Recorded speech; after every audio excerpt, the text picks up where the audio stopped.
अस्सलामुअलैकुम। Umar online academy में खुशामदीद। फरीद के साथ आज हम पढ़ने जा रहे हैं काइनेमेटिक्स।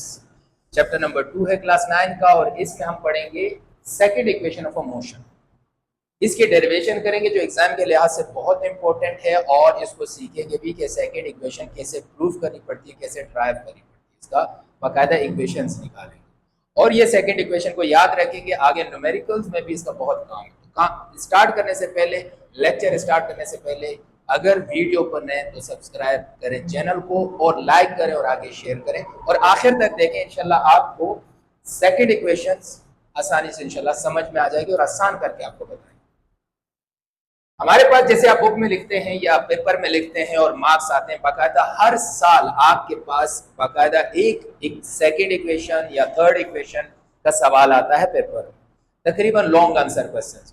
तो ये आपके लिए इंपॉर्टेंट भी है second equation of a motion. तो कैसे स्टार्ट करेंगे? सबसे पहले आपने यहाँ पे थोड़ा सा लिखा कि the distance covered by a body S in time t and it's accelerating a from initial velocity vi।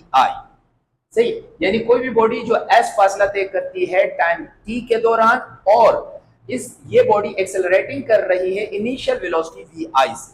सही है, जैसे कि हम जानते हैं हमारे पास यहां तक तो हम लिख लेंगे। इसके बाद जैसे एवरेज वेलोसिटी बराबर होती है vf प्लस vi अपॉन 2, क्योंकि कोई भी जब आप एवरेज निकालते हैं तो उसमें दोनों वैल्यू को जमा करते हैं। अगर हमारे पास तीन वेलोसिटी मतलब तीन नंबर्स होते तो तीनों को जमा करते और 3 से डिवाइड करते, लेकिन यहां हमारे पास दो नंबर हैं और दोनों वेलोसिटियों को हम प्लस करेंगे और 2 से डिवाइड करेंगे, तो ये हमारे पास एवरेज वेलोसिटी av आ जाएगी। तो बेटा आगे हम क्या करते हैं, अब हमारे पास इसको मजीद सॉल्व करने के लिए हम ये जानते हैं कि हमारे पास जो फर्स्ट इक्वेशन, जैसे मैं लिखता हूं according to first equation of motion. First equation of motion क्या है? आपको पता है कि vf is equal to vi plus 80। समझ में आ रही है बात? तो आप क्या करेंगे, ये जो फर्स्ट इक्वेशन ऑफ मोशन है इसको आप vf की जगह पुट कर देंगे। इसको आप क्या कर देंगे? vf की जगह पुट कर देंगे तो आपके पास आ जाएगी। सही, अब आगे देखते जाए। यहां तक उतार लो।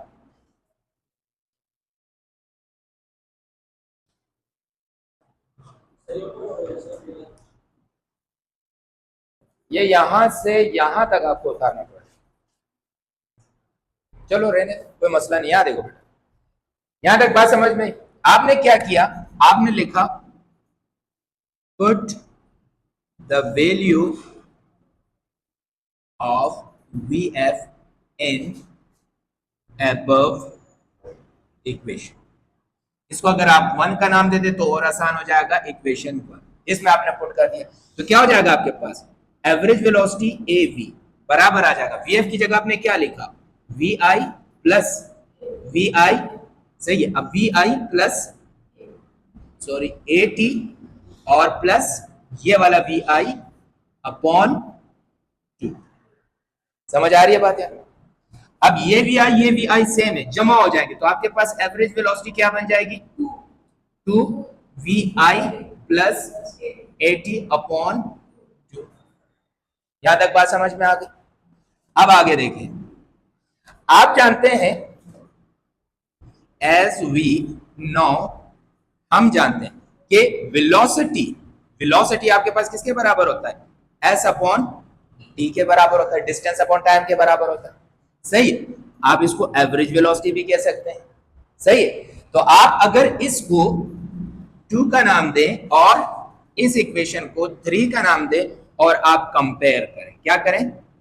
कंपेयरिंग 2 एंड 3, दोनों को कंपेयर। देखो ये आप यहां पर गौर से देखें बेटा, ये एवरेज वेलोसिटी और ये एवरेज वेलोसिटी, ये एवरेज वेलोसिटी इसके बराबर है, ये एवरेज वेलोसिटी इसके बराबर। सही है, तो इसकी जगह आप s अपॉन t लिख सकते हैं तो आपके पास क्या बन जाएगा?